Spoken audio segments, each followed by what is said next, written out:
You know, one of the things I struggled with the most when I first started barbecuing was fire management. It can be very tricky if you're new to the game and you don't have a lot of practice. And so today what I want to do is I want to try to help you if you're in that stage where you're just starting out in the barbecue world and you got your first pit, or maybe it's just a Weber kettle, which is a perfectly good grill to start out with. It's what I started out with.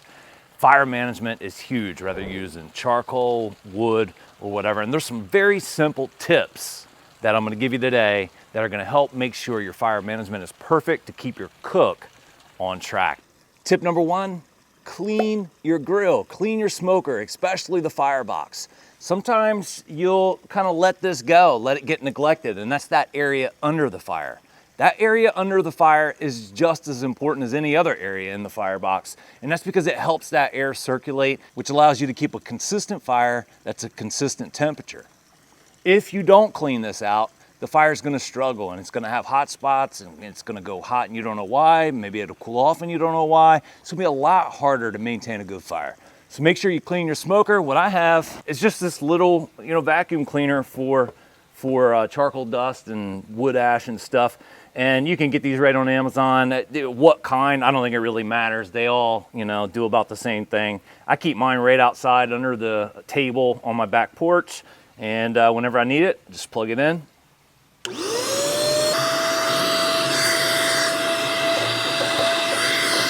Now you don't need to get all OCD with this, guys. Just want to get that ash out of there so that fire can breathe. You don't have to get the duster out and get it perfectly clean. If you do, that's your thing, but that's perfectly good enough to make sure we have a consistent, predictable fire. There's all kinds of different ways to start your fire. Personally, my favorite, rather you're using wood like I'm gonna do today, or just a charcoal fire, is a chimney. Just with a couple basic fire starters. It's not the way that you start your fire that matters, it's how effective it is. And I've found this to be the most effective way as far as my experience. Let us know down in the comments below how you start your fires. A little fire starter under some charcoal, and once that charcoal catches, especially in a chimney, you put it in the smoker like we're getting ready to do, put some wood on top of it, and usually there's no problems. It can be very, very frustrating trying to use fire starters that don't work and methods it can be so frustrating to get a fire started sometimes, especially if you don't have the right materials like some damp wood. You don't want to use that. So this is just a truly effective method that'll help take the frustration out of starting a fire, because if you don't get that fire going properly, it's going to mess your cook up. You're not going to be able to maintain temps for quite a while. So you want to be able to get it started right, and then you won't have to worry about any problems or frustration that comes from that. Once my chimney's nice and hot, I just take it in and just dump it in the firebox. One of the first things we want to discuss when it comes to fire management is the way we regulate our fire. Some people will tell you, you can regulate a fire with the chimney or the outflow, but in my experience, it's not the best. In almost every case I've ever experienced, the pit, the grill, it works better when the chimney is wide open. It just allows no obstruction for the air to get out. We want to regulate the fire temperature with the inlet or the air intake. On the Lone Star grills, right on the firebox, and on your grill, whatever it is, on the firebox, there's going to be an intake somewhere. Even a Weber kettle, it's on the bottom. And so when you're starting the fire, you want to leave it open a lot further. That way you can get more air in and you can get that fire developed so that it's a healthier fire. Now, as it comes up to temp, we're going to close this off slowly. That way we can approach the cooking temperature. And today with this brisket, it's 225 to 250 degrees. That's our window for most of the cook. So as I get up to around 200, I'm going to start closing this guy off. And I have found where the sweet spot is on this grill, but that takes a little time and practice. But for me, it's about 1 inch, and that'll put me somewhere between 225 and 250 after that fire is started.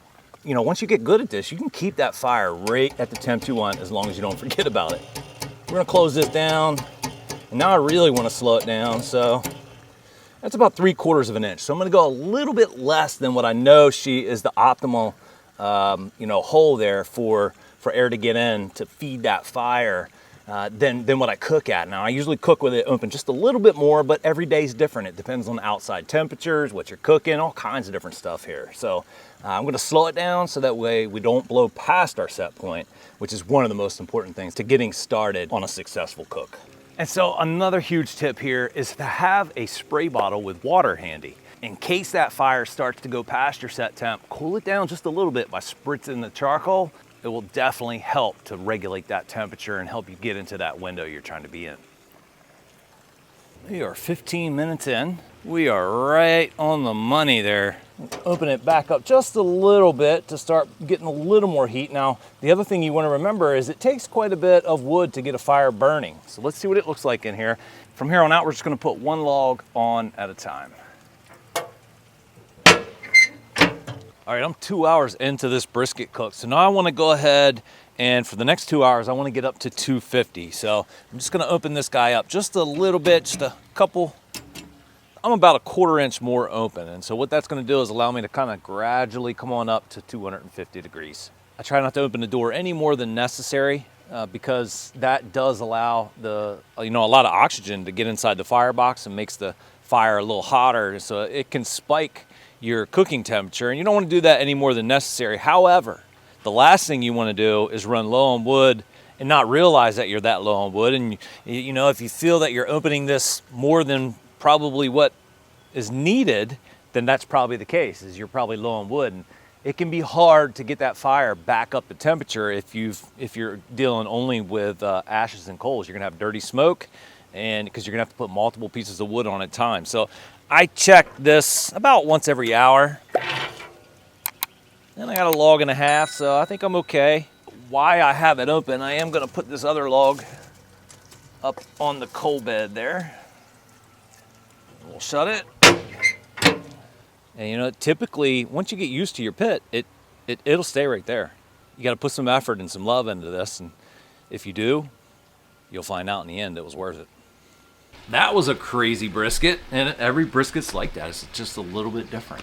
But the thing about fire management is it's the one equalizer where if you know what you're doing and you stay on top of it, you can kind of push through almost anything that brisket throws at you.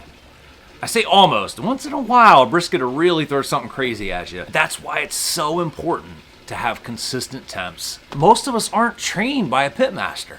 We're out here in our backyards learning on Weber kettles, and I mean, that's how I learned. It's just one cook after another, year after year, and the more you do, the better you get. The more you like it, the more you do. It's just a revolving circle. And it's crazy because once you nail this, be careful. Commercial barbecue is no longer, it's no longer an option. Like, you don't want to go to commercial barbecue after you learn how to nail a wood fire management. That's the secret when it comes to great barbecue. It's fire management. The big difference in a lot of people's barbecue is their knowledge of fire management. I really appreciate you guys watching this video. Please share it with someone who's into barbecue like we are. You guys do me a favor, go check out www.delmarvabackyard.com. Link is down in the video description. We got some merch over there. We got shirts, we got cups. Thank you for your support. I really appreciate you tuning in. I can't wait to see you on the next video.